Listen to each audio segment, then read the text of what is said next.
مصیبتوں کو دور کرنے کے لیے، غموں کو مٹانے کے لیے، خوشیاں لانے کے لیے، راحتیں پانے کے لیے اور ہر طرح کی حاجات کو پورا کرنے کے لیے یہ صرف عوامی مسلمانانہ علمانہ یا بزرگانہ گفتگو نہیں، بلکہ خود مصطفیٰ کریم صلی اللہ تعالیٰ علیہ وآلہ وسلم کا فرمان عالی شان ہے کہ مجھ پر درود پاک کی کثرت کرو، یہ تمہارے ہر کام میں تمہیں کفایت کرے گا۔ لہٰذا بندہ مومن کو چاہیے کہ وہ اپنے زبان کو، اپنے دل کو، اپنے خیال کو اور اپنے کردار کو مصطفیٰ کریم صلی اللہ تعالیٰ علیہ وآلہ وسلم کے ذکر کے ساتھ ہمیشہ روشن اور منور رکھے کہ بقا اور فنا کے جو فیصلے ہیں ان میں کوئی چراغ اگر ہے تو وہ چراغ ہدایت، چراغ رہنمائی، چراغ روشنی تو وہ مصطفیٰ کریم کی ذات ہے، انہی کے صدقے ہی بقا ہے۔ اب آ جاتے ہیں ہماری گفتگو پر۔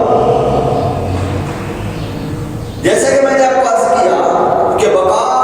اور فنا کے فیصلوں میں اور ہر سفر میں، ہر اچھائی میں اور ہر خیر میں روشن چراغ مصطفیٰ کریم صلی اللہ تعالیٰ علیہ وآلہ وسلم کی ذات عالی ہے۔ آج جو ہمارا درس ہے، ہمارا جو گفتگو کا سلسلہ ہے، جو ہمارا قرآن پاک پر ہم بیان کریں گے، وہ بھی اسی طرز کا ہے۔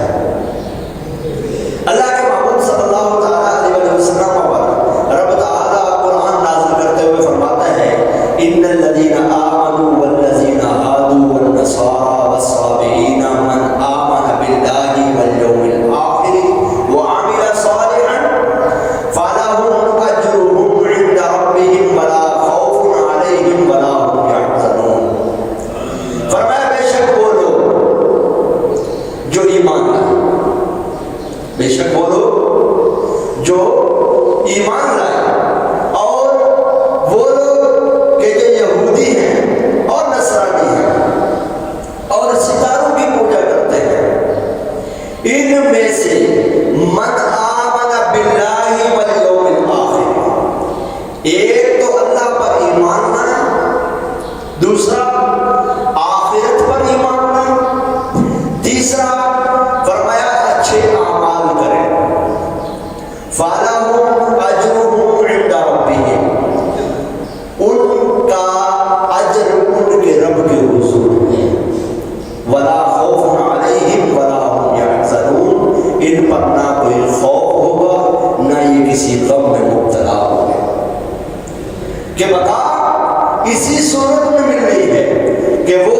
کسی بھی خوف اور غم میں مبتلا نہ ہو، کہ کب؟ جب وہ ایمان لائیں گے اللہ پر اور آخرت کے دن پر۔ ہم اگر دنیا کی زندگی کو دیکھتے ہیں تو ہمیں کچھ اس طرح کے حالات اور ایسے لوگ نظر آتے ہیں جو طرح طرح کی نظریات رکھتے ہیں۔ کوئی کہتا ہے کہ جناب زندگی ایک بار ملی ہے، یہ ختم، سب کچھ ختم۔